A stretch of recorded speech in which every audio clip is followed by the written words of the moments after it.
اچھا، میں خان صاحب ایک اور سوال کرنا چاہ رہا تھا اسی آگے جا کے، لیکن ابھی دوست نے سوال کیا فاروق صاحب نے، تو میں نے کہا میں بھی ابھی وہ بات کر لوں۔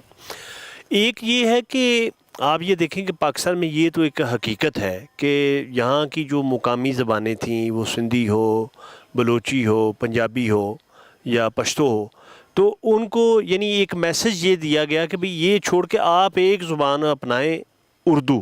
اور قائد اعظم نے بھی وہاں ایسٹ پاکستان میں کہا، اور اسی وجہ سے وہاں ہنگامے پھوٹ پڑے، اور آپ کا ایک ملک کا بڑا حصہ صرف زبان کی وجہ سے، جو بنیادی وجوہات میں سے ایک سب سے بڑی وجہ وہ زبان کا معاملہ تھا، آئیڈینٹی۔ تو آپ یہ سمجھتے ہیں کہ یہ جو یو پی سی پی کے لوگوں کا اپنی اردو، یہ ان کا کوئی شعوری کوشش تھی، یا کہ مسلم لیگ کا ایک یہ ایجنڈا تھا، یا ان کا ایک اس وقت کی ضرورت تھی؟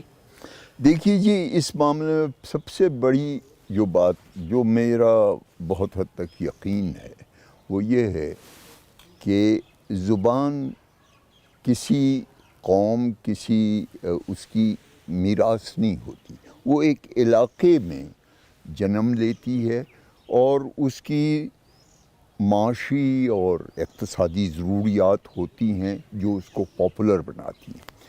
تو اردو نے ایک خاص طبقے میں، ایک خاص علاقے میں جنم لیا، اور شروع میں وہ عوام کی زبان تھی، خواص کی نہیں تھی، بلکہ خاص پرشین تھی۔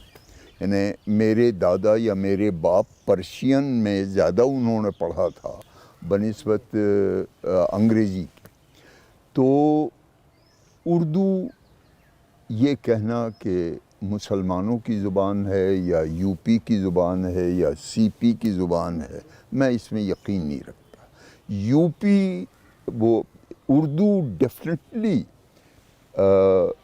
ایک ایسی زبان تھی جو جس میں عوام ایک دوسرے سے کمیونیکیٹ کر سکتے تھے۔ اس میں ہندو بھی شامل تھے، سکھ بھی شامل تھے، وہ مسلمان بھی شامل تھے، شیعہ سنی بھی شامل تھے، سمجھے آپ؟ تو یہ کہنا کہ یہ مسلمان، یہ بہت غلط۔ دوسری بات یہ ہے کہ جب ہم آپ کو ایک مخصوص علاقے کے ہونے کی وجہ سے ڈینیگریٹ کریں تو وہ آدمی کو بہت چبھتا ہے۔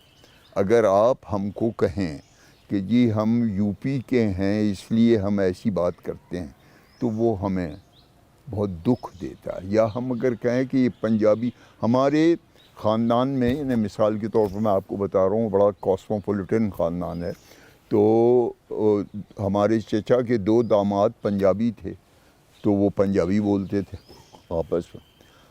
ہمارے چچا جو تھے وہ پنجابی تو بول سکتے تھے، لیکن پنجابیوں کو پنجابی ڈگے کہتے تھے، سمجھے؟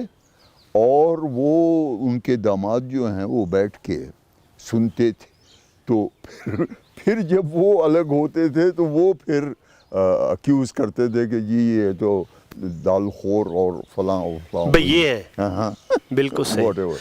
تو میرے کہنے کا مقصد یہ ہے کہ زبان کو نہ آپ سپریس کر سکتے ہیں نہ فروغ دے سکتے ہیں، اس کا اپنا ایک وہ ہوتا ہے فلو، اس کی اپنی ایک کشش ہوتی ہے، اور اس کو آپ روک نہیں سکتے ہیں۔ سلو ڈاؤن تو کر سکتے ہیں، پابندیاں لگا سکتے ہیں، روک نہیں سکتے ہیں۔ تو یہ میرا یقین ہے۔ اب مثال کے طور پر میرا بیٹا قاف نہیں بول سکتا ہے، کاف بولتا ہے، تو ہم کیا کریں؟ یہ کہہ دیں کہ یہ میرا بیٹا نہیں ہے؟ یہ نہیں ہو سکتا ہے جی۔ اچھا، پھر آپ اندازہ کریں کہ پنجاب میں